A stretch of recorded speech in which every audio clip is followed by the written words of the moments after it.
வணக்கம். இல்லம் தேடி கல்வி 2.0 செலக்ட் ஆகியிருக்க தன்னார்வலர்கள் அவங்களோட மையங்களை சிறப்பாக நடத்துறதுக்காக மாடியூல்ஸ் வந்து கொடுக்குறாங்க.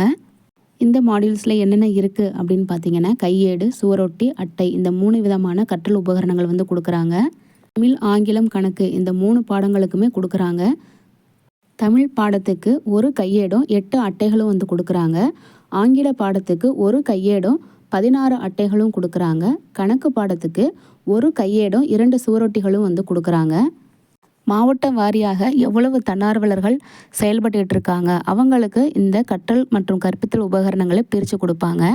இந்த உபகரணங்கள் எங்கே கொடுப்பாங்கன்னு பார்த்தீங்க அப்படின்னா, வட்டார வளமையத்திலிருந்து பிரித்து கொடுப்பாங்க.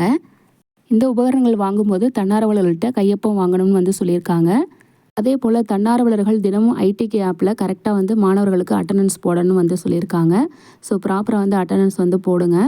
நீங்கள் இது போல் கிட் பற்றின தகவல் தெரிஞ்சிருந்துச்சு அப்படின்னா மறக்காமல் கமெண்ட்டில் சொல்லுங்கள். இல்லை வாங்கியிருந்தாலும் கமெண்ட்டில் சொல்லுங்கள். மாவட்ட வாரியாக, அதாவது 38 மாவட்டங்களுக்கும் எவ்வளோ கிட் கொடுக்க போகிறாங்க அப்படிங்கிற தகவலையும் இதில் கொடுத்துருக்காங்க.